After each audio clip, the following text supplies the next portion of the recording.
one of the videos you have, there was a clip. Someone said The most beautiful aspect of listening to me is when the listening is a doorway to union. Is a doorway to like real intimacy. If you're really listening, you get to feel them and be them for a moment. You know, like be one with them. That's when you're really listening to each other. Yeah, totally. And then to really listen to you is in some sense to let you think my thoughts. You know, it's very intimate, truly listening, because you're allowing the other person to control your mind. And I'm using my own words there, but it's very intimate to allow someone to do that, to like essentially like break through some barriers and then lead your mind in directions. And yeah, you can't do that when you're just trying to get them. If you're trying to like lead their mind and they're trying to lead your mind, it doesn't work out very well. There can be some kind of some breakdown, and even if one person is doing it wrong, it can be a breakdown. It's not as good as it can be if maybe there's taking turns or that's my take on kind of what happens with me and my the thing that I can do, the kind of mistake I can make. Yeah, I think you're not alone. Is everybody deals with this. I think it made me think about how that's kind of how all communication is, like, right? It's like, even when I'm just talking like this, it's like, even if you're like not paying attention, it's kind of like the mind control thing. You can't be around someone else without them having a certain amount of mind control over you. Like, unless you're alone, or a highly controlled like guru that you can control your attention. If someone speaks, you can't help but hear them. If I say purple elephant with a stupid green hat, like, you guys couldn't help it. That was mind control. I put that in your fucking heads. And I love Peterson's idea. We need to be more careful how we speak. I think there's something really deep to every thought is a prayer. Like, God hears everything. And everything you say is a spell. That's a real, one of the main takeaways for me from all these years is that, not that I'm like particularly old or anything, but it like, that like, mind control is a real thing. And it's like, you gotta be out here and on guard against it, because we live in a, even like just at the most simple level, thinking about like,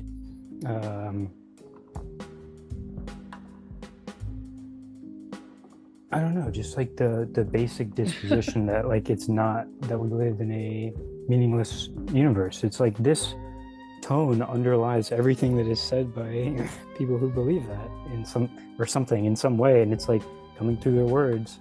And it's like, you gotta see the spirits that are out here. Right. Yeah. That was one of my big moments, was just like, oh yeah, ooh, my world just doubled. Yeah, man. Especially we're going to see it with AI and stuff, where there's all these, there's going to be lots of quote unquote misinformation, and and a lot of it will be unhelpful. Well, and so like, well, I'll be honest, a communication like this is, I think that could be another reason why I may be more drawn to this right here. And like, because the AI can't as easily duplicate something like this. Yeah, that's kind of what I was saying, it'd have to be so good to fool me versus the written format of it. Yeah. The 2016 election, like, I feel like that's when people were like, fake news exists. It's like, oh yeah, yep, yes. Right. Yeah. Being able to discern spirits though, right? Where it's like automatically, if I say a purple elephant with a stupid green hat, it's like, that's in your mind, but it's kind of like you can be more willing to have your mind to do that. It's like you can be more willing to step into the other person's consciousness, kind of, or to experience that with them or something. Right. Or you can like totally block it out. And I think, forgive me for kind of going on this.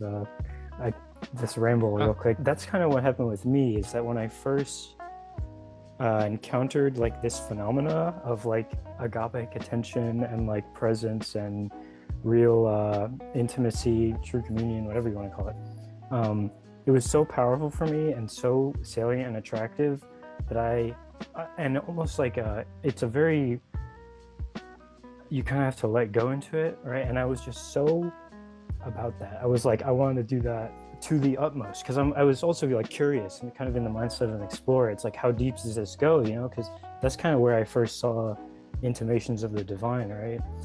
Perhaps. How did, like, in other people or in things or in everything, or in like particularly dialogues? It's like, you know, just that ability to really connect with somebody through the communication. If you look at people's faces and you are open, you can see into the mind of God. Yeah. And you won't know it until you experience it. But the thing is that a lot of people don't like that. You know, a lot of people aren't ready, you know, don't want to, you know, be seen or like to share, to, you know, we have these boundaries, right? And boundaries are good, you know, at times, of course, right? So it's like, I don't know, if you just go up to people and you're just like beaming love at them and like you see them and you're like, I'm with you here, I see you, you know, they're like, this is not I. And so that kind of conditioned me to like not do that, honestly. Like that's kind of like, it was so fascinating to me, and I would just slide into it like, so I don't want to say effortlessly, because that makes me sound like I was like really good at it or something, but you know, it's like, but you tripped and landed in it or something. Yeah, kind of like that, you know. So I was just always seeking that frequency naturally, and people were just annoyed with it. So I kind of think about it like how Harry Potter, when he first had magical abilities, you know, like he discovered that he was a wizard, but he didn't know how to like control it or anything, you know, but then eventually like learns how to do it properly. So that was kind of my experience. But to bring it back though, this idea of like a shared intimacy, that shared state, yeah, that's like, you know, that's what largely what it's all about to me in the general sense. Like, I don't know, it's so beautiful. It can be dangerous too. It's like there's a reason people don't do it, and it's like people, like you can have predators and parasites and vampires, you know. It's like it's a very vulnerable thing to do, you know, or to participate in. Yeah. I had the realization that maybe it's a theory that part of the reason I just never did that kind of thing for so long is because, you know, my mom died right before I turned like 3 years old, and it's a good trick to realize that, you know, I don't have to feel this pain. You know, there's a way for me to avoid feeling this pain ever again, right? And so I think people can get into that default mode of operation where you it's a protective, like defensive response, so you put up walls. So you're missing out, you can miss out on something really beautiful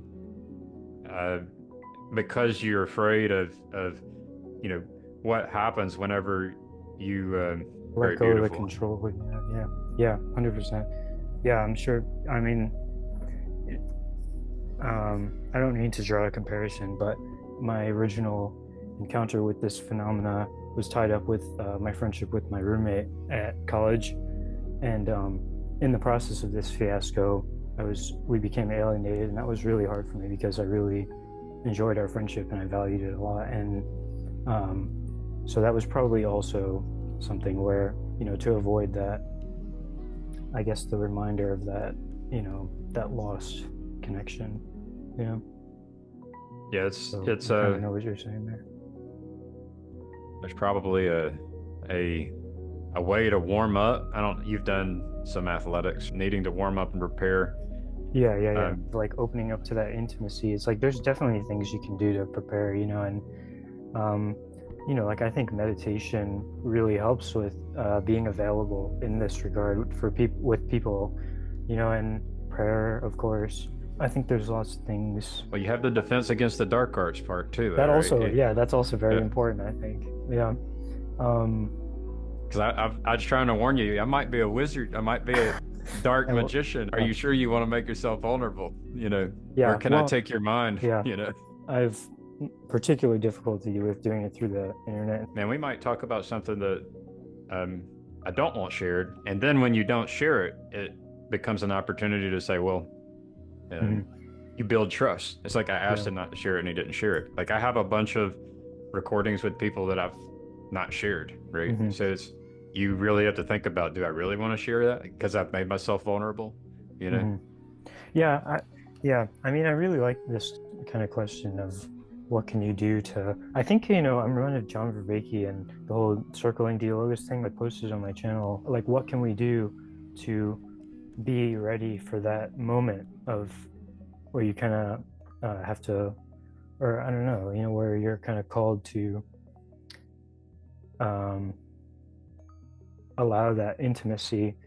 You know, I think that's what a lot of these spiritual philosophical practices are ultimately for. Maybe there's like higher things as well. Religion is designed, when it works, to do exactly that. That operatic sense, right? I think the ability to enter into aporia is to disclose something fundamental.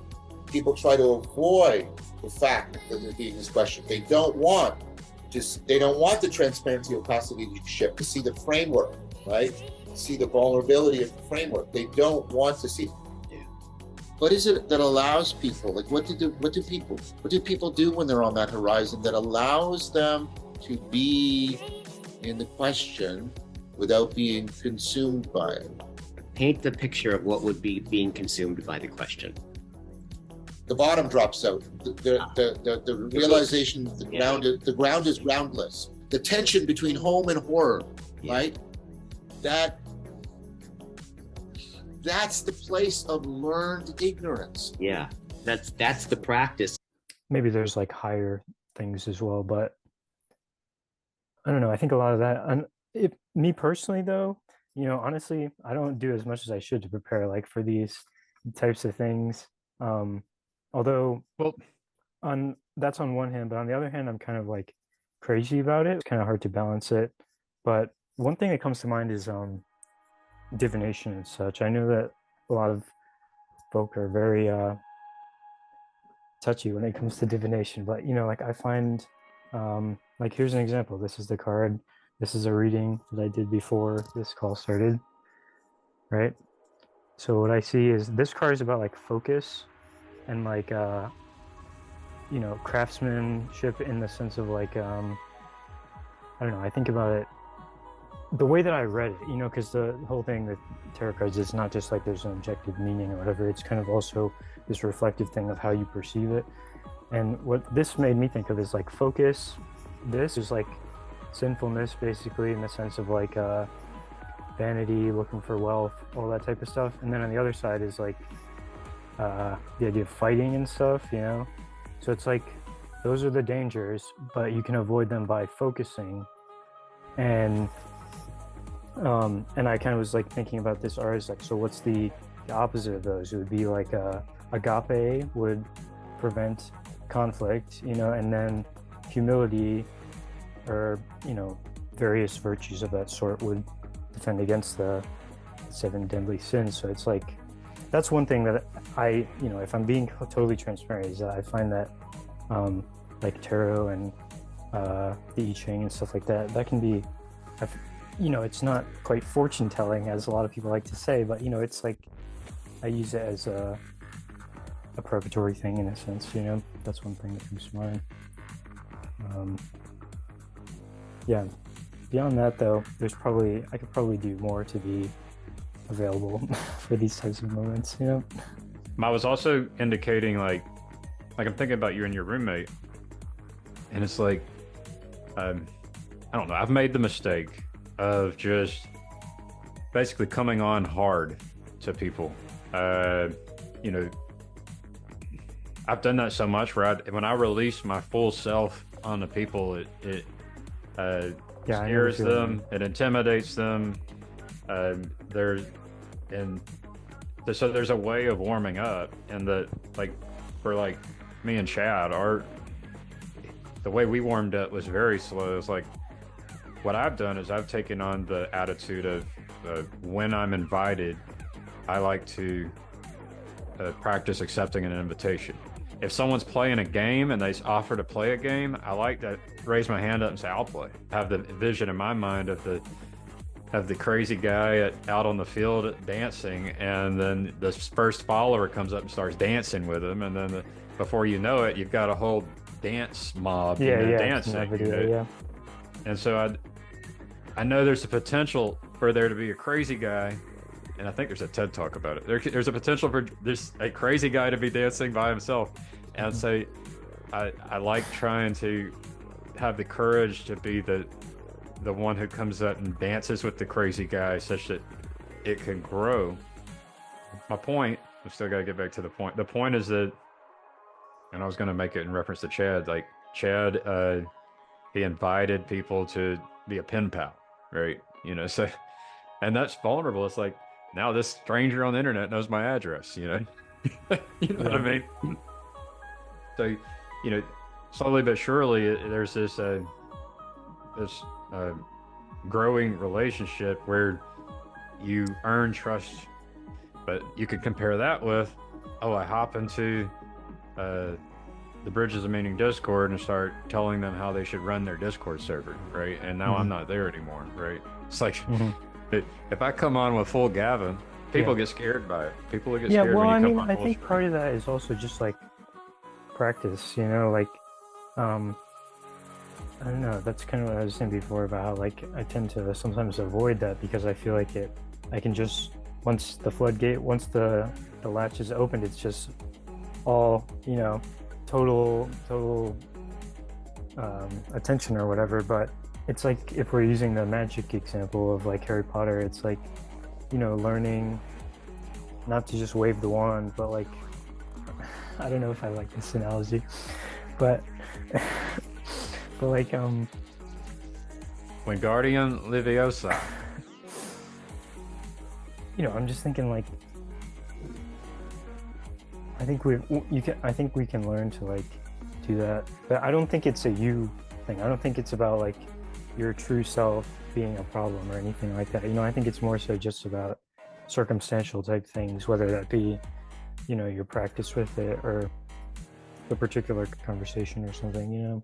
This is a problem for me as well. It's I'm so used to hiding my sincere interests for this very reason. It's if I go up to people on the street or at my workplace and I start talking about the communication idea, sometimes I talk about psychedelics, astrology, Galahad or Adonis. It's not right for a lot of people. My sense, when you talk about these things, there's a lot of things you talk about that are unfamiliar to me, and so I am curious about these things, but I do feel like it's, if you've spent a lot of time in these areas, the question is what would I be able to, what could I take away from it? Whether it's divination or astrology or abraxas, I think I'm starting to get what you're talking about with something like eurythmy, which has it corresponds with what I was imagining as in the technology of mind reading. Correct me if I'm wrong there, that eurythmy. No, I definitely see a connection there. The movements of eurythmy are not arbitrary, but actually reveal what is experienced. It is the human being himself who reveals his essence here. But these topics, they've not been interesting to me, right? So it's we have slightly different interests, and maybe there's interests that overlap, and there's questions of what would be in those things that I might be interested in, or that you think would be, do you think all people should be interested in these things, or certain types of people should be interested in these things, you know? I'm reminded of one of Galahad's videos where it says, "Let die he who would die," you know, where it's kind of like everybody should necessarily be interested. That's not my place or anything. I'm curious why these things, like, like, why are you interested in them, and like, are there examples of how they've shaped your life and it's why you keep going back to these things, right?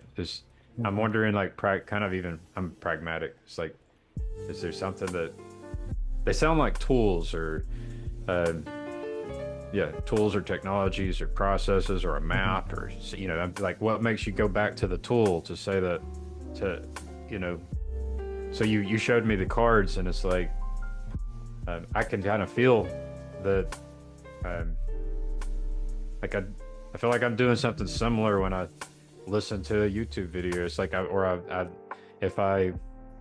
if a sequence of events happens and I notice coincidences and patterns, like, I feel like I'm doing a kind of divination. So, like, I'm not against this. Everything can be divination. That's definitely a thing. You know, I don't pull the cards or throw the dice or, you know, I guess I don't go try to, like, create the situation such that I can practice divination, but I'll try to notice, like, when someone speaks, is that God speaking to me, you know? And then you know what I'm... Very similar, very similar. But I don't do the practice of going to the thing where you practice divination. I just try to do it all the time, something like that. Yeah, no, there's something to be said for that.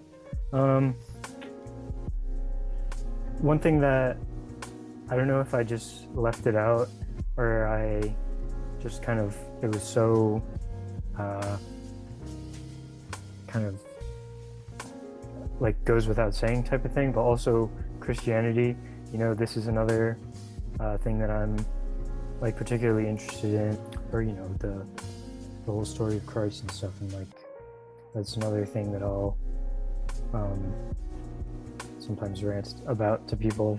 But I don't know, the question of, like, why I find particular use or interest in stuff like divination, astrology, Galahad's channel, I don't know, I feel like that would turn, like, I'm not saying I'm against doing this or anything, but I feel like I would have to kind of elaborate the backstory a bit more, because it's like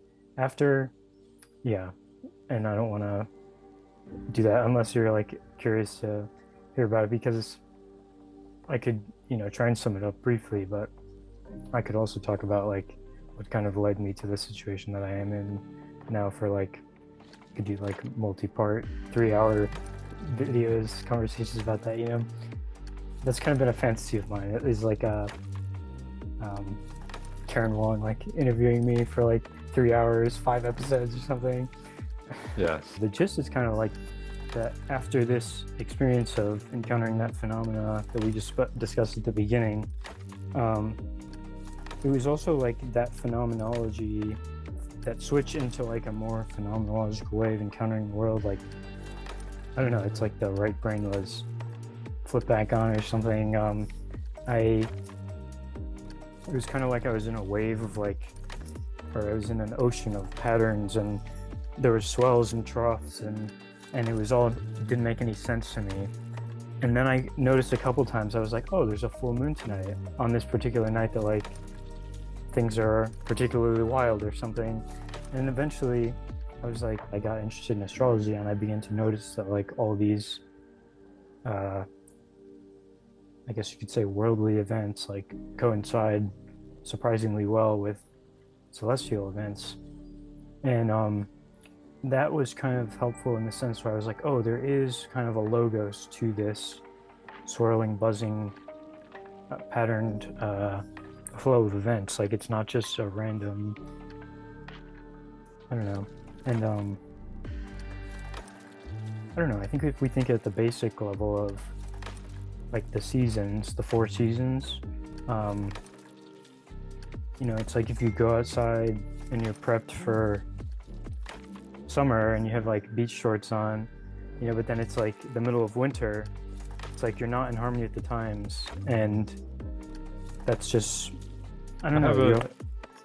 I'm reminded of looking at the app to look at the weather when you say that. It's like you can know if it's about to rain, if it's about to freeze. Yeah, it's kind of like that. Yeah. Say like if you have a garden, you might need to take care of some things so that your plants don't die. And that's interesting. I wonder if people who are against like astrology and obviously there's kind of the materialistic minds who would be against it, and then there's like theological or like religious or I would call it dogmatic minds who are against it, who would, you know, it's a fear. I think the reason people are afraid of it, I think it's fear, and I think people are afraid of it because they fear that it's associated with something that goes I don't know that. Do you understand? I could guess, but do you understand why people are afraid of it? Well, I think a large part of it was that it was deemed heretical. There was people who threw lots in the Bible. Like I remember in the book of Acts, someone threw, I don't know if it threw bones or threw something. Yeah, I actually think Jesus might have been like aware of the transits. You know, I think he might have been like, Robert Powell says that like the reason he waited 3 days to go see Lazarus after he had died was because there was a particular astrological event 3 days, and he was waiting so that he could do it. He could, you know, perform this miracle in harmony with the stars, like, or something like that. And I don't know, you know, but I wouldn't be surprised. I can see something like that. Yeah, I try to imagine what it would be like for Jesus, you know, as arrogant and pompous as that might be, and you know, I like to imagine Jesus going and praying to the Father for hours, and you know, at the start of the day, and being given vision, being given a guidance and instruction. These are things that I pray for, you know. It's like so I basically like projecting myself into Jesus, I guess, but I don't get answers like Jesus does. But in my mind, Jesus actually gets the answers and knows what's coming, knows what's up, and you know. Yeah, I don't know at the end of the day, like whether or not he was, you know, paying attention to the transits, but it could just be that God the Father's telling him what to do, and it just happens to be that God the Father told him what to do, you know, at the time when, you know, for example, the transits, and I don't even know what those are, but I could imagine that there's things that happen that could be explained with science eventually. For example, it looks like magic. Things that look like magic can often be explained through science and technology. Yeah, eventually, once we have knowledge, once we understand what's happening, once we can see the things that were previously unseen. And so I could imagine that people in communion with God could be led to behave in ways where you know, an artificial intelligence that has aware of like all the physics and all of the events and that can predict the weather would be able to then guide someone, and you know, all of a sudden the seas part, because that's what happens sometimes. It's the seas part, and just so happens that it happened at the right time in the right place, you know. I don't know, I like trying to mix stories up like that. It's like, how do we know how God works? I like how, you know, that raises the idea of there being like a material correlate to these commonly thought of as totally removed from science miracles and stuff, like, you know, the idea that there might be physical or like material aspects to them. I would still be hesitant about like the idea that they could be totally explained like via you know, scientific analysis. You know, I think there might be something that like the many is greater than the whole is greater than the parts, or like even if you understand all the parts, there's like some spiritual thing that happens to unify and create these larger things or something like that. Like I don't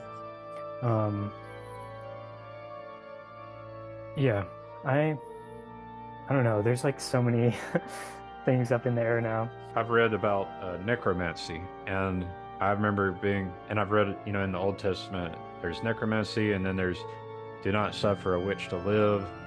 And I remember, you know, interacted quite a bit with Jacob Facciarecci and on his Discord server, and I was, I'd asked about these things, but because, I've paid attention to Castaneda, he's proclaimed sorcerer. I've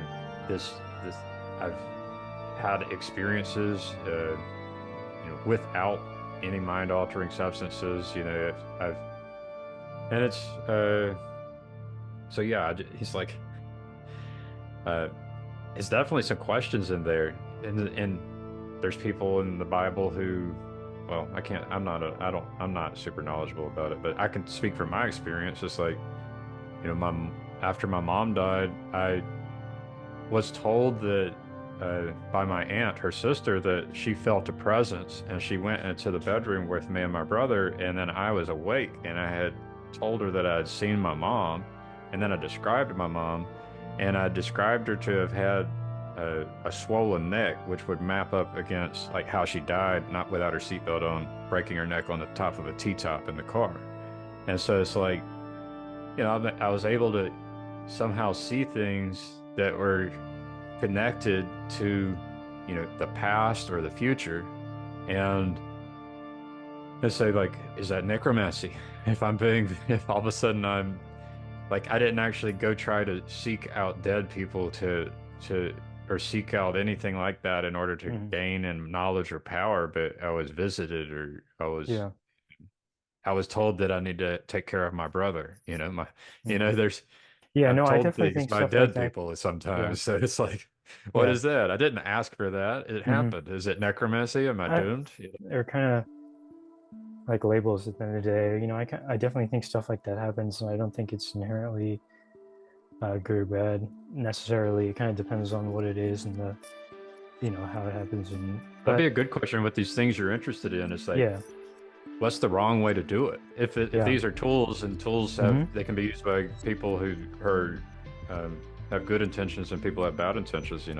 Are you aware of the wrong ways they use these things? I think that's another reason why astrology is so spoken against, is because like it's when most Christian people think about it, they just think of the dangers associated with this.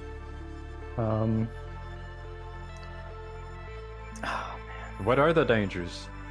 What are the dangers? Oh man, there's plenty of dangers. Like, astrology is one of those rabbit holes that you can just go totally crazy with. Like, you could, especially when you get into like asteroids and stuff, it's like, there's looking at the thousands of asteroids and like thinking about how they all might, and I stay away from all that pretty much. I use like one asteroid, Chiron,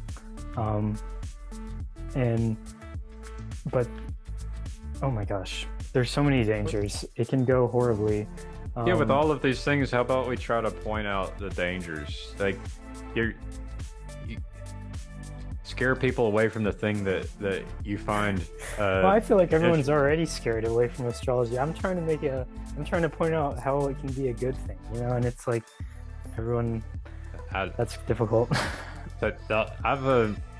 Before I did cannabis, I researched cannabis. I was like, is this going to kill me? I went the police officers came in and told me it's bad and it's dangerous, and then I go do the research and I'm like, it's never killed anybody ever in existence. And it's like, I like being able to do that. Like, if you're going to point at this thing that has a power, that is powerful, a powerful tool, it's warning labels are nice, Yeah, for sure. I agree. I don't want to give overly one-sided take on some of this stuff, but I don't know. I think it's like anything, even quote unquote Christianity can be, a horrible thing in the world, it's just depending on how you relate to this, like the story of Christ. You will burn in hell forever. It's like, I don't know. I don't know, man. I need to focus this in. I want to speak to this. You have my mind. All right, well, I would say the distinguishing I think about astrology as mirroring / reflecting. Those are the same thing. The patterns that are taking place down here at like a higher scale, right? So it's like a fractal level system. On one hand, I think about it as a technology, like it's a tool, like you said. But on the other hand, I think about it as like just the nature of reality, where you have these patterns and they play on multiple fractal levels. And so I think about that in the sense of like,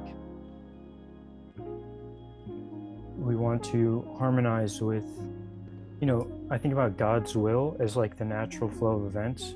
It's like people like to think about miracles as like God intervening with the natural order, but in reality, like the whole natural order is a expression of God's will. If you were to, like, he's the underlying principle of the flow of events rather than something that intervenes on them.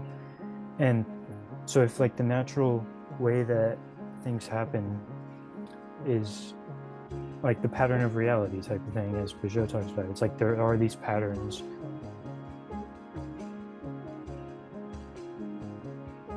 If you try and, some people can do this effectively, but like sleeping all day and being awake all night, right? It's like, I don't know if that's the best example, but I think about it as like helping us to see the natural order and to harmonize with it. That's kind of how I conceptualize astrology.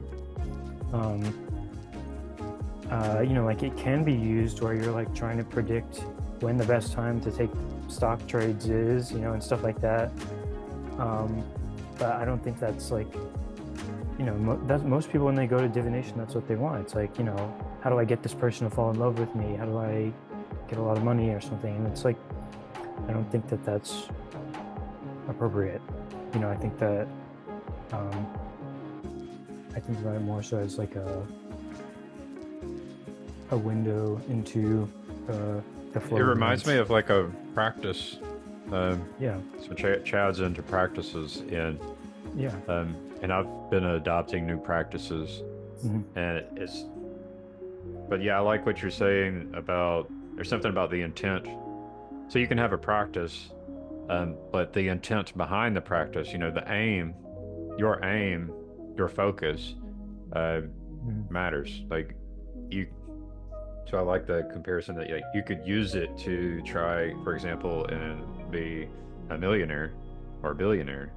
And I would say that's most astrologers. Most people who are interested in astrology are like, that's what's up. Or they're talking about natal sun signs. They're like, oh, he's a Leo. So, how can I beat my enemies, and how can I get the girl, and how can I, And, so like you were saying about Jesus, like meditating to get in touch with, God's will. I think a lot of this stuff, that's how I think about it. I think about it as practices / psychotechnologies for hearing the will of God and for seeing the will of God. And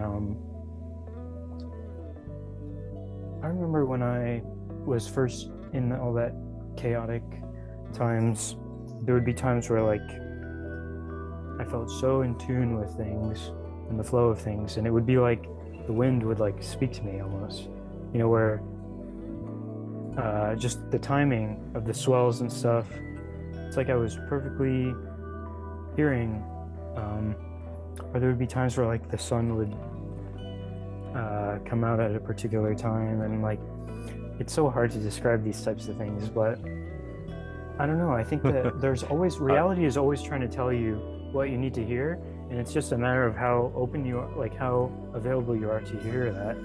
It's like you said about how hearing God speaking through somebody, and I've been in situations where I'm like staring at an ant and saying, oh my God, with tears in my eyes. And I've been in situations where I'm staring at the clouds and it's like tears in my eyes. Oh my God. It's like, real. Is this real? It's like, is this really happening? It's bad. It's but the problem for me is that it wasn't clear enough for me, in the sense that like I was trying to glean something from this experience, but it was just it's like a phenomena that I couldn't really interpret. So it was like when we think about the I Ching, it's got these 64 hexagrams with 6 lines each, and it's almost like if reality's trying to tell you something right now, trying to give you advice or guidance, God is trying to give you advice or guidance, it's like it almost kind of filters it so that it can be in one of 64, let's think about it as like words. It'll be a word rather than like a nondescript phenomenological type of thing. So they're like symbols for reducing, not reducing, but I don't know. It's so hard to describe, man. Like ways of interfacing with that ever-present being that is trying to give you advice, you know. And people get worried about like I'm not doing any sort of summoning or anything like that. I'm not talking with entities, you know. And not that I think that's inherently bad, but like, I mean, you know, some people get worried about like who are you actually getting this guidance from, you know. But particularly with astrology, it's like there's not really ambiguity in that regard. It's like, this is, you know, the heavens are doing a particular thing right now. And actually, I kind of wanted to show what is up with the astrology, because there's like super significant astrology tomorrow, but I don't know if you're curious or not. I can let you share a screen if you want to. Let's see. Okay, yeah, sure. I was actually just talking with somebody about how I would, I've been hoping to talk astrology on the channel. One thing that comes to mind for me is the Rorschach test. Like, I think there's something you can see something about yourself. Like a lot of, like, even whenever the whole remove the plank from your own eye. Yeah, that's how I think. Or you can remove the speck from your neighbor. It's like when you do all of these things, it can tell you something about yourself. Like, yeah, I think that's really what's up with tarot cards in particular. Is like they, you know, it's not just like a, you know, there's no words on most of these tarot cards. It's kind of like you see your own reflection. It's like, what comes to mind for you? It helps you to hear that still small voice of your conscience or something like that, you know. When I did the cannabis and stuff when I was younger, I remember being in the circle and I would pray. I'd say, I want this to reveal to me the thing that will help me become a better person. You know? And it's like there's something to that you can do at every moment, you know. For sure, yeah. Many times I've done that as well. Like I'll say a prayer before taking a hit of weed, you know. And you can do that before listening to a YouTube video. You can do that before reading a book. You can. It's a good way to start to your day is to pray. I think getting your intentions. You know. Yeah, I have a video on my channel called Thy Will, and it's about divination in particular, and it's Jonathan Bijot talking about it, and he kind of makes the distinction that it's about like, why are you doing that? Now, why are you doing that? Are you doing that because you want to if you're doing that because you want to try to predict the future in the kind of base way, or if you're doing that, usually people do that stuff because they want to get rich, really. Like, you know, they want to guess the numbers for the lottery or some kind of nonsense like that. Instead of being a transparent vehicle for a higher identity or reality to manifest itself, then they'll just put their will in it, and then it gets twisted right away into whatever it is that they want. And I think that's really important. It's like, if you're doing it to try and get in touch with God's will, to hear what God is intending for you, or, you know, to get beyond your, you know, to gain awareness of your, you know, the workings of your mind and stuff like that. You know, I think that's really what's up, is like these divination systems, they have to be pointed towards God. Maybe the divine magic idea is a good way of thinking about it. You know, it's good magic, bad magic. Like they, a lot of people think about astrology as like a pagan thing, like before Christ, but whatever was wrong with the pagan worldview, the world was very much alive. So what Lewis is saying is that as Christians, in order for us to get to the place where Christ is leading us, we need to, once again, begin to engage with the world as if it were a living being and not a dead object for us to exploit and do with whatever we please.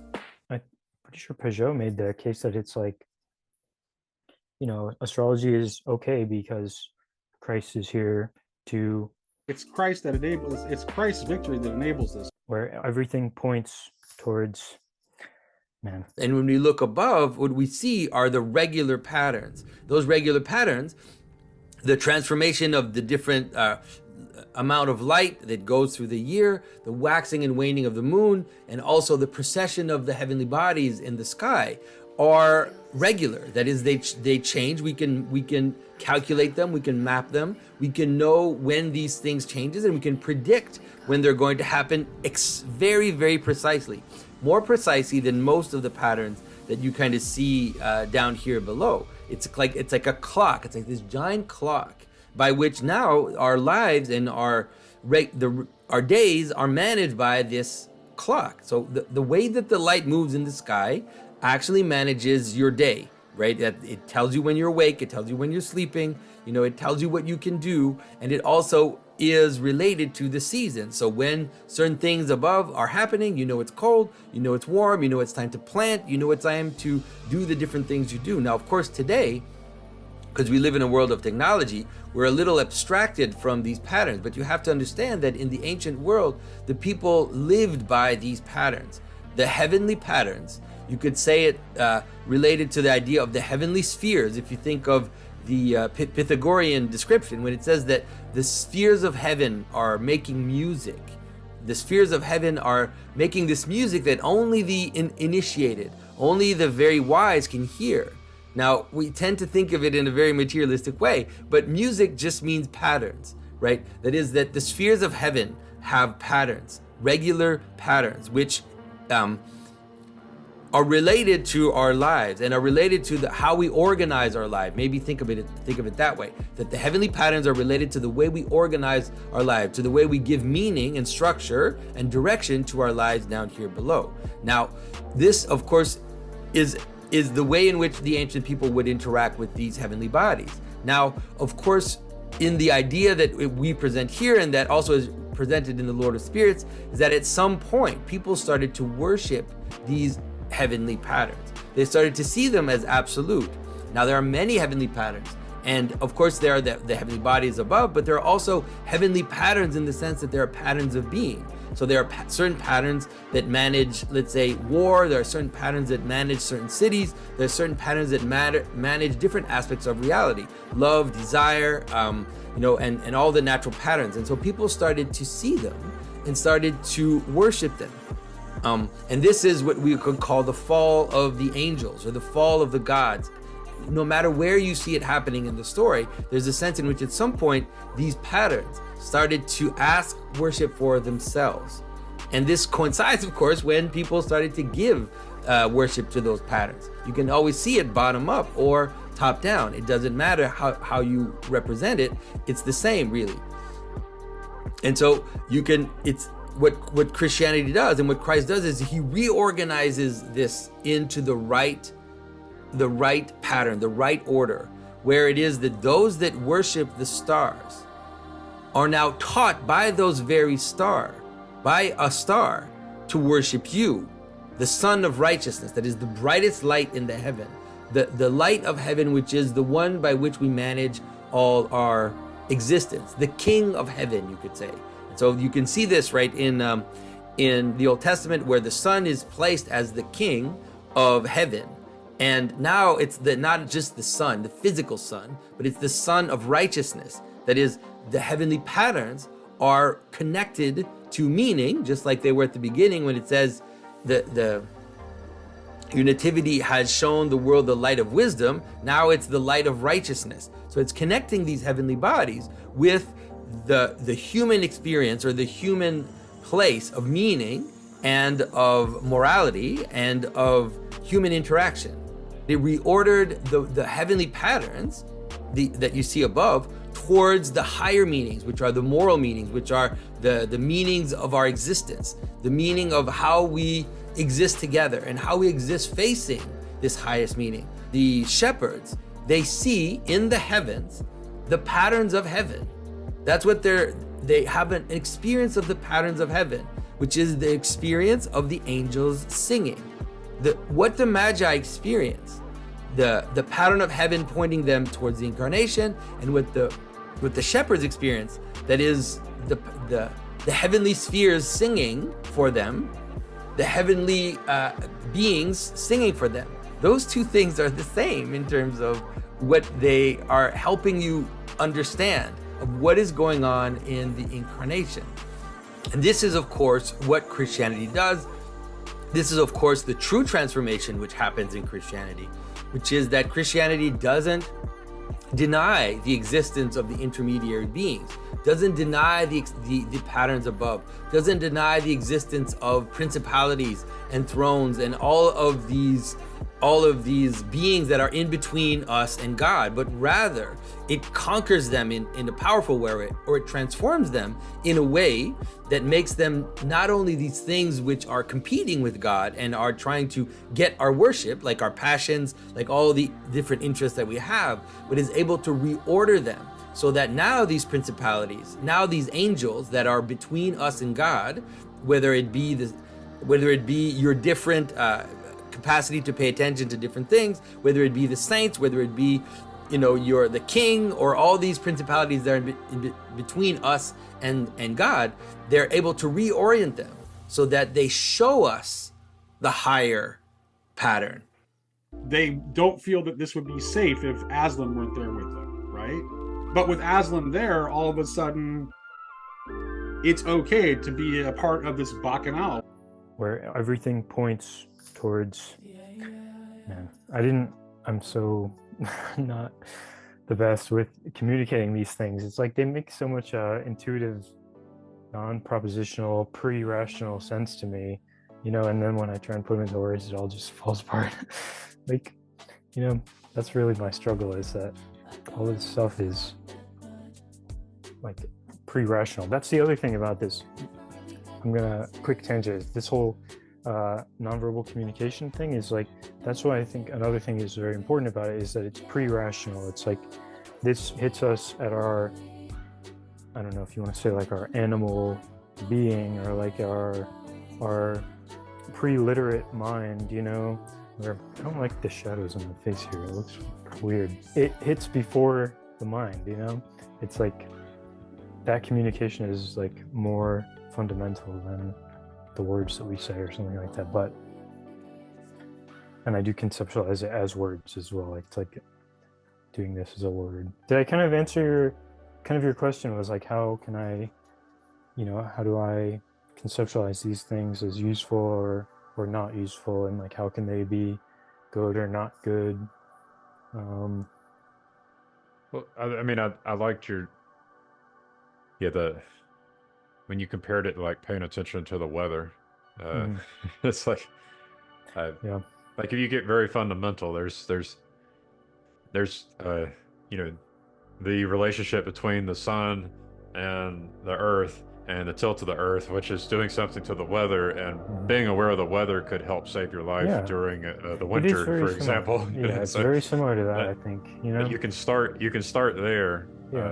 Like here's one example that comes to mind, is that not this past Christmas, maybe not even I think it was the one before, there was a square, right? A square is typically thought of as a challenging, maybe conflicting, something with hard edges, maybe it builds a new structure, or maybe it challenges a firm, rigid structure or something like that. So this conflicting aspect, right? So I'm like, all right, this looks like this may be reflecting something in the pattern down here that is going to be challenging. And it's not a predictive thing in the sense where you know exactly what's going to happen, but I was kind of aware of this. So going into Christmas, I was like, this is not going to be a normal Christmas. Something crazy is going to happen. And sure enough, like a couple days before Christmas, that's when at least the whole northeast of the U.S. I'm pretty sure it was a more global phenomenon, but there was all these like further lockdowns. Like there were like no Christmas. That was the year they were like no Christmas this year. You remember that? I think it was 2 years ago, maybe 3, and it was like, we're not doing Christmas this year. And it's like 2020. Much could be said about that, but I mean the point is that I was like, I kind of saw something coming, so I was already prepared. My dad's calling me. I feel like I should probably answer that. Good. Do you want to pause?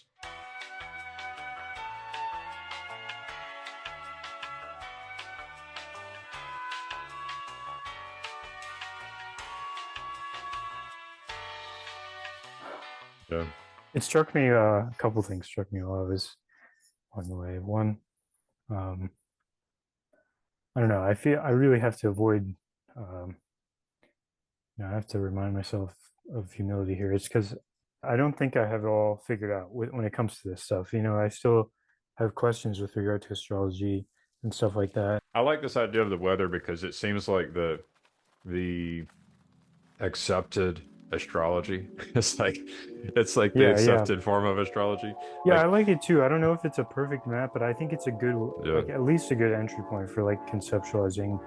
Astrology is a very multi-dimensional discipline. It can be used as a kind of divination. It can be seen as a kind of heterodox science. It can even be used within a kind of psychotherapeutic practices.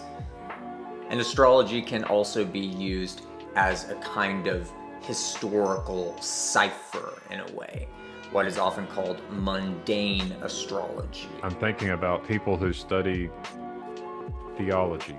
They get the sense that it's similar. It's like, and then also I want to compare that with, it's like this, for me, I have kind of my belief is that, Jesus is available to everyone. It's like, we don't have to be able to do any of these things. People don't have to do any of these things in order to know Jesus. Right? Yeah, I agree with that 100%. Yeah. I think, I don't think astrology is an essential tool. I think there's kind of like an implicit astrology, which is what I was speaking about earlier. It's like, you wake up around the time when the sun rises, and we celebrate the turning of the seasons and stuff like that. And I don't know, I think that's one thing that's kind of missing from a lot of liturgical stuff, where I kind of think about it like the cosmic liturgy as well, or some sort of connection there. I'm pretty sure the liturgy used to be tied up with the liturgical, like the cycle of the sun around the zodiac, and then there's been some drift in terms of these where they don't exactly mirror each other anymore, I'm pretty sure. Now we live separate and we live on fake light, and all the cycles are messed up now. So these are subtle things, they're subtle influences. So if you have a big light bulb in your house, you're not influenced by the moon as much as we used to. But if you don't have any light, artificial light, then the moon is a stronger influence on you. Right. But the influence of the moon isn't just the light, by the way. I mean, people who say that they don't know what they're talking about, there's an influence of the moon that's more than just the light. I think it would be cool if churches had particular events on like full moons or something like that, or on the solstice. We kind of do that, but yeah, I don't know. I kind of lost my train of thought there because I feel like there's probably people. You can step into some minefields. Yeah, right? For real. I encourage people to just like, don't be so dogmatic about it. Like a lot of people have they've been told that this is not okay, this is not licit, and they just accept that, like, oh, that's it's impossible that astrology could be something worthwhile paying attention to, and they just don't consider it. So I encourage a lot of these people who are just in their closed circle of, I'm certain that astrology is not worth my time. I encourage people to open up and just explore, like check it out a bit, see what's going on. It's not, you're not summoning demons. Do not believe every spirit, but test the spirits to see whether they are from God. Every spirit that confesses that Jesus Christ has come in the flesh is from God. I'm not asking you to draw pentagrams and stuff like this, you know. It's like go outside and watch the stars and like stuff like this. Realize that we're in these large cycles and stuff. And I think that, yeah. So that's, I don't know. I wanted to show this thing that's going on tomorrow. I don't know. Were you still kind of curious about that? Yeah. So this is March of 2023. We got Pluto in Capricorn, and then it dips into Aquarius for a little bit.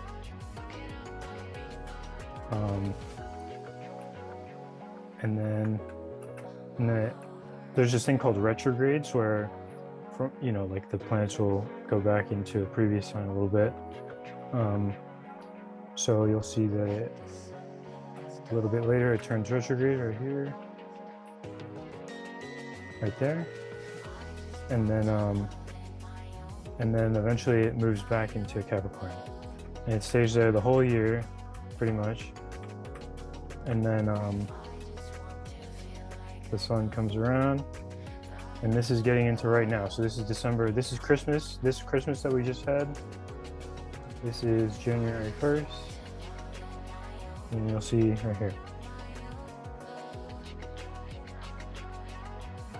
So the sun and Pluto move into Aquarius on the same day.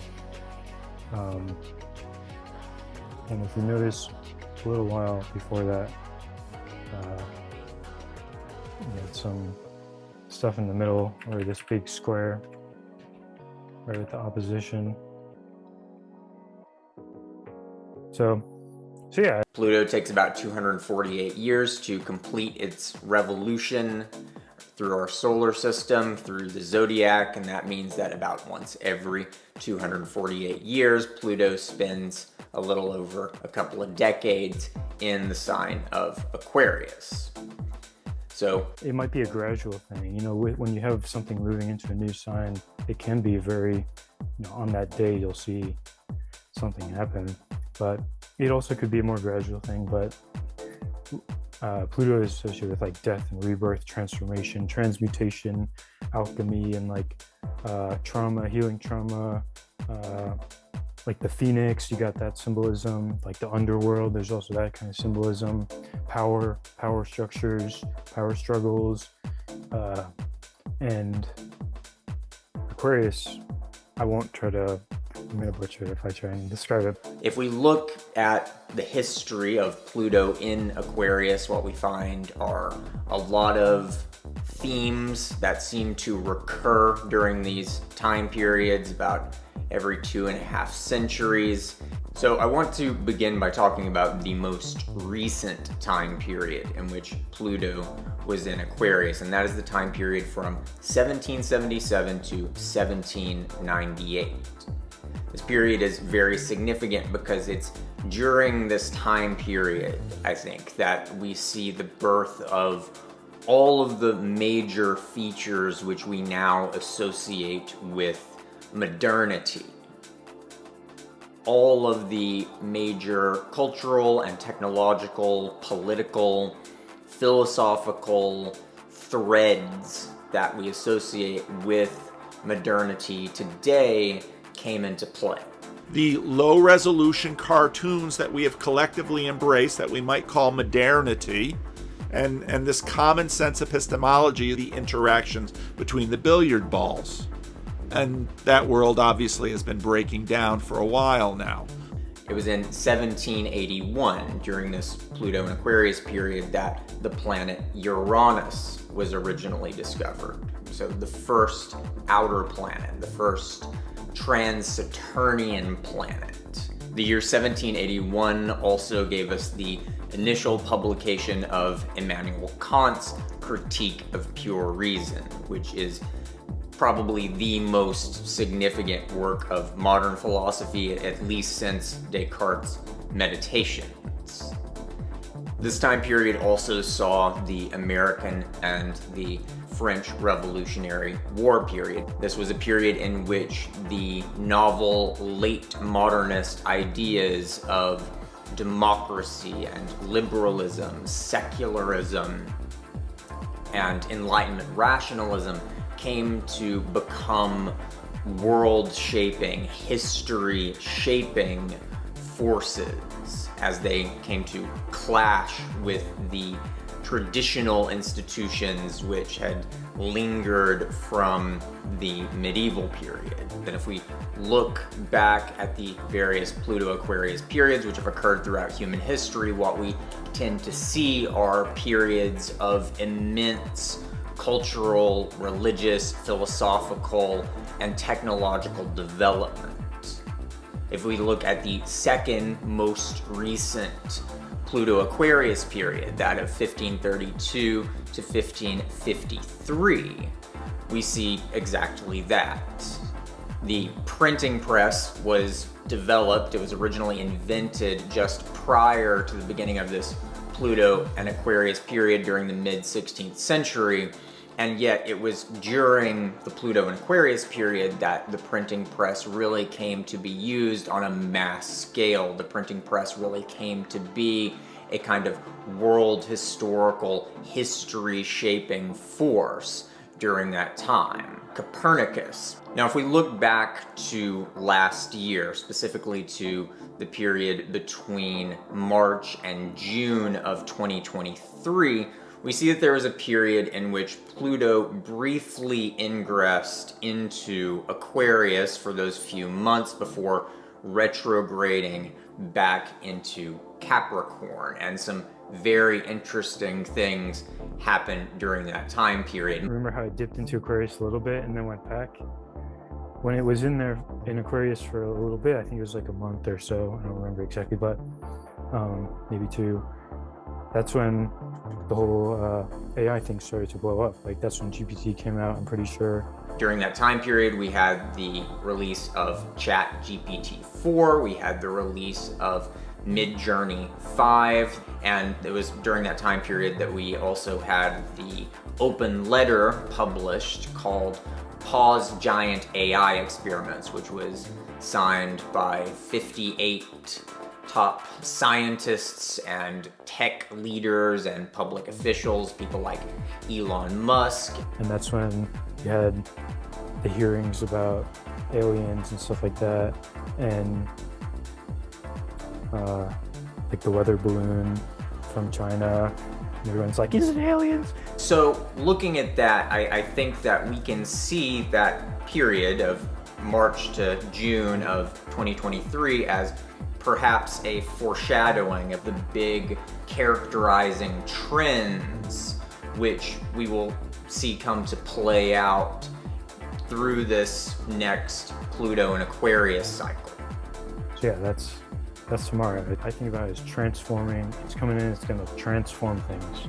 Not Pluto is transforming it, it's reflecting something, you know, that there's going to be some sort of transformation, you know? I wouldn't be surprised, is what I'm saying. It's like, I'm not the storm. If there's a storm where it's like, aliens just landed, I'm going to be like, all right, I would probably not be so caught up in the fiasco and be like, all right, is this actually, you know, I don't know.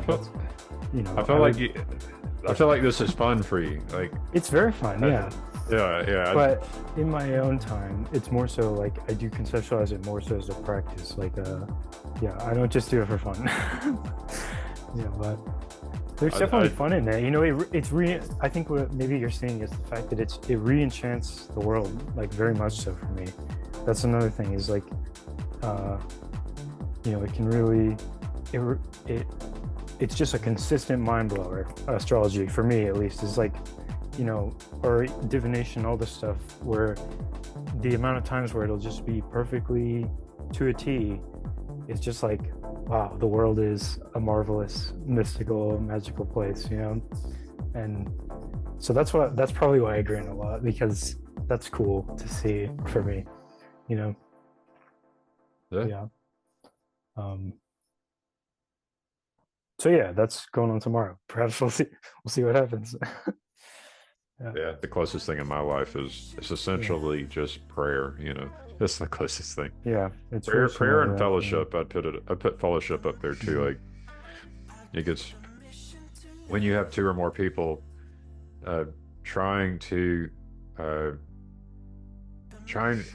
aiming to get closer to God and being willing to confess what your struggles are, and try to actually allow God to speak through you. And doing that together, like sincerely, that's pretty powerful. That's the thing. Jesus went 2 or more gather in my name kind of thing. It's powerful, pretty powerful. It's the closest thing I've gotten to like where I see the thing like the energy and the enchantment. That's the thing that I have in my life. The place where I first encountered it too was in that dialogical context. Yeah.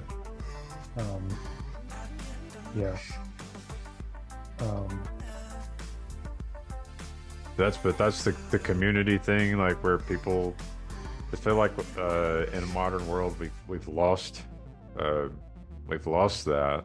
Cars and airplanes and suburbs. Yeah, like the whole design of everything is just not conducive to this like it makes me cry, to be culture. honest. Like, it's very sad in my opinion, and I think and that's part of the reason I'm hand waving so much. I'm like, look each other in the eye. It's like, be in the same space. It's like, hug each other. That's part of the reason I'm doing it, is because one, it's the beauty, and also the sadness of like, everybody with their screen, like you showed the video with everyone with their masks on, and then to like compare it and contrast it with some ideal vision of community aiming to serve God is very, very different. The screens and and these masks that we put on, and that we never show anyone else what's behind the mask. Like, we have to be able to have some. It's just, we have to have someone, at least someone, but maybe ideally 2 or 3 people in all of our lives where we can like take the mask off around each other and seek a God together. It's like, that's really important. I agree, man. 100%. I'm totally with you there. I mean, what is AA doing with this mentor thing? It's like, I think they're doing that. They're doing that when 2 or more gather in my name thing. I don't know that, but I feel like Chad's had training with that, and it sounds like you had something like that. You touched it or something, with your roommate. It would have been like, there was a lot of opportunity there potentially if there was like reciprocation. I think a common misunderstanding that happens with stuff like this in our modern culture, that's often confused for like a sexual thing. It's like that can, a lot of guys can kind of once you come up to that point where there's that real intimacy, that availability to where you could drop into that vulnerability and true connection and all the magical stuff as well, like you said, where everything starts to shine and you feel like you're in tune with things. And a lot of times people will turn away from that or be a little freaked out because they think it's like a sexual thing, and that's part of what happened with my roommate. And I'm not trying to like say that was all him or all me, but like it kind of, that definitely came up and was part of the reason that it became twisted. There was this misunderstanding while we were tripping on quite a bit of acid, and this moment of misunderstanding, and it was very sad for me. It was kind of like a freak out moment for me where I was like, this beauty's on the tip of my tongue, and like, and I looked at him with all this love in my eyes because I had just had this insight about the power of this call towards consummation. Okay, we're approaching this quickening of consciousness where we're going to realize what we are, who we are, our relationship with God and reality, and fulfill our destiny. And this is going to be this huge worldwide global event. The body of Christ, as it were, because that's really what it amounts to. It is the manifestation within nature of that love, this super cosmic organism type of thing. In a sense, it's actually continually happening. The consummation / solar temple. The reason I resonate so much with Galahad's work is because I feel like it was the same object. You know, like I feel like it was the same thing and we were seeing it from different angles. That it was the very thing at the end of time calling the present to the future. And then it spoke. Let die he who would die. He who would live shall live against all odds. When I first watched it, I was like, all right, this guy saw the same thing that I saw, where it's like this thing is calling this transformation or something. Authentic relating and like true communication, stuff like that. And I looked at him and he kind of recoiled a bit. And it was like, I was like, why are you freaking out? I was like, why are you freaking out? And he's like, I'm not freaking out, you're freaking out. And I was like, oh fuck. And this like, and it just immediately all became chaotic and it was horrible. And I'm still kind of sad about it, you know. There's a potential for this amazing relationship that people have, like, for example, well, I'll say it, when two or more gather in the name of Jesus is the way I say it, but and those are just words that it's like, what does it actually mean? Well, I mean, looking back, that's kind of how I conceptualize it. It's like, I actually think that that's what, like, the Logos became present or something, friendship, you know, and then it wasn't until like at least a year or two later where I was like, oh, that's kind of like what everyone's talking about with Jesus. And you know, I'm being crass about it, but eventually, like, looking back, that's how I would frame it, is that, like, you know, whether it's the Holy Spirit or, you know, Christ being present in those moments, and there was also this idea of like a vertical connection that was big in my mind at the time, and this was before I was interested in any of that stuff. So I do kind of, looking back, I think that was kind of largely what was up. We were seeing each other in the same space to a degree where it's like this third thing becomes present that, looking back, I would call, you know, the Spirit of Christ or God or whatever, you know, terminology. And I think also the agape, just, you know, the agape is so, because that's what it is, you know, it's putting yourself in the other person's shoes and, you know, like experiencing their conscious, letting them think your thoughts and you thinking their thoughts, and this reciprocal binding that just... If I had to imagine what it was like for this other person, their mind probably hadn't seen what you saw. And that's, I mean, I think, like, people who are trying to be Christish or Christian or like Christ, and every person they meet, you know, like they are, that's the way I imagine that, something like that, where there's this knowing that there's a gift that's available, there's a treasure that's available.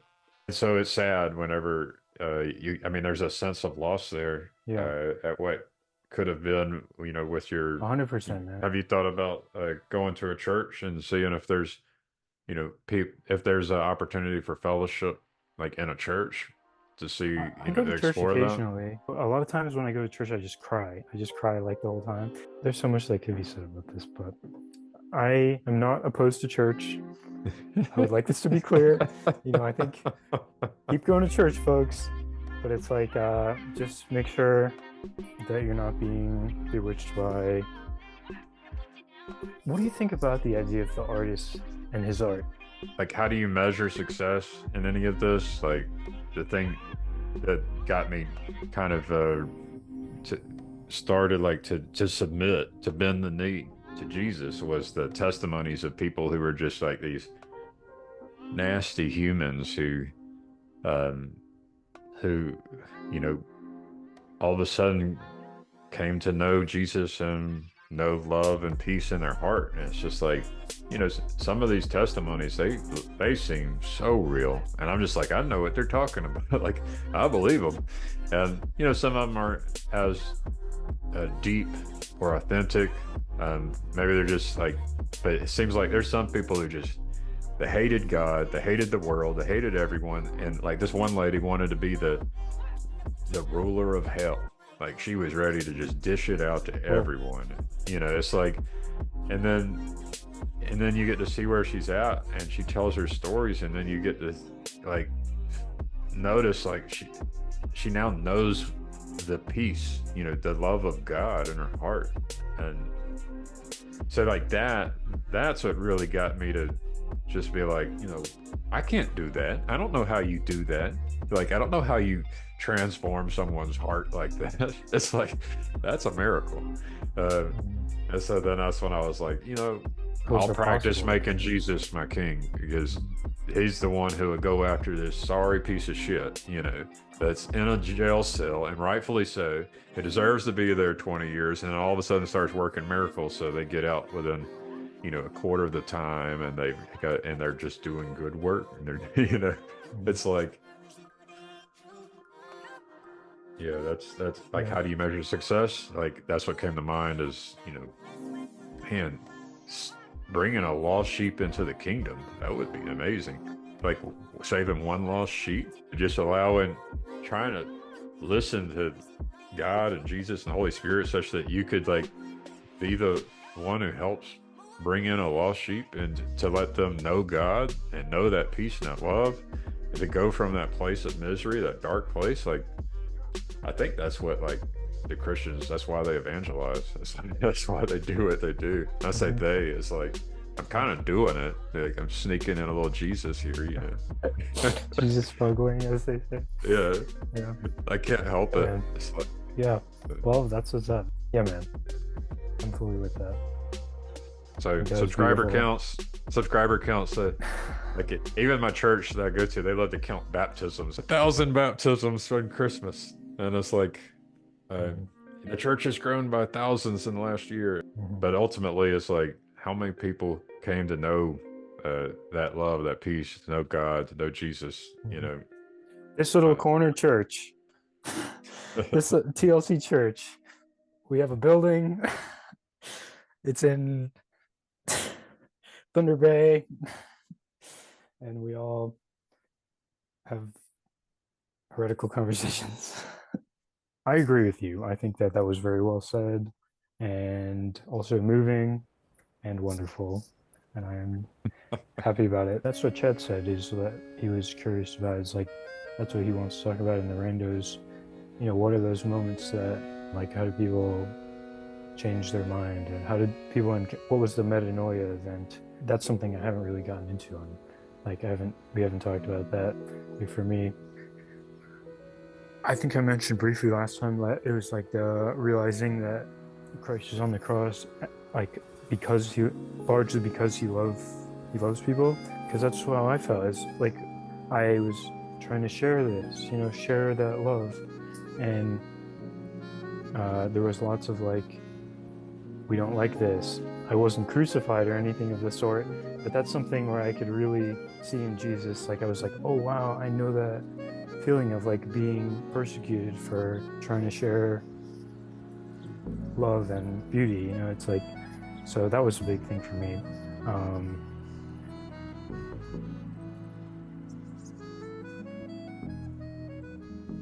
I enjoy it. Thank you for the conversation.